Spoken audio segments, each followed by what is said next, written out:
Hey guys, Justin Holtz here. Today I want to share with you one of the most important things you can do to plan for a successful transition to retirement. That is to measure your current and projected annual living expenses. Why is this so important?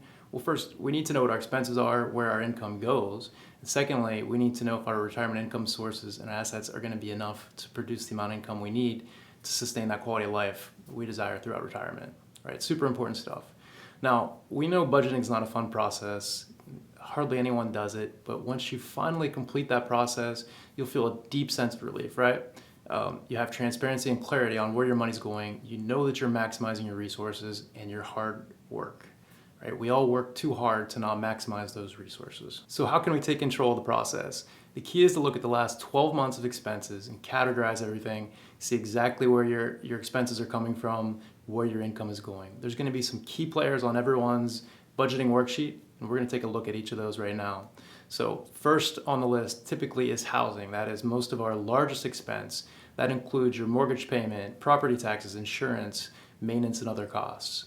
Pre-retirement, we tend to have larger houses, corresponding larger expenses. A lot of times it can be tied to employment, a school system that we want for the kids. Sometimes we just want to live in the neighborhood that we like. It can be emotional. It's important to avoid that emotion. Now, in retirement, we have some really interesting options, right? So we can consider relocating, downsizing, buying a second house. Those are all great options. It's super important to talk to your spouse about what they want to accomplish. It's also really important to look at your balance sheet and see what your finances will support. If you are going to make a second purchase or move into a different house where it's going to require financing, you're going to want to look at that financing prior to submitting the retirement paperwork. Lenders like to see W-2 or earned income. So that can be a major roadblock, something that people don't think about prior to submitting the retirement paperwork. We talked a little bit about housing. Let's talk about healthcare, which is the second biggest expense for most households. This includes your insurance premiums, healthcare provider costs, prescription drug costs, long-term care costs.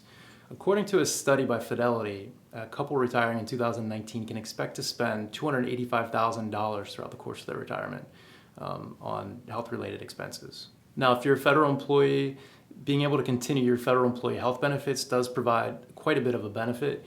You have a good idea of what the cost is going to be. The federal government kicks in about 70 to 75% of the cost of the premiums. If you're in private industry, retiring on Medicare, might require a little bit more attention to what those costs are going to be. Some things you can do is look at the long-term care options, see what they look like, plan to set aside some money for prescription drug costs as well as other health-related costs.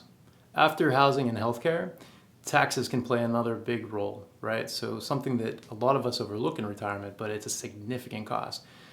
The good news is FICA taxes drop off when you don't have that W-2 or earned income, but for the most part, retirement income sources will be taxed on some level, both federal and state.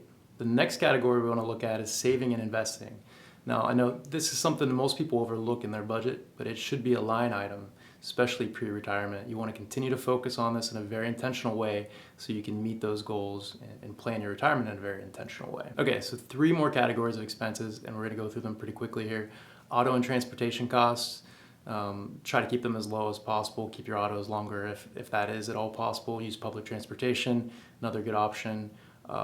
Charitable contributions. This one just feels good. It's important to give back to people you care about and causes that you're passionate about. Just make sure we plan for that in advance.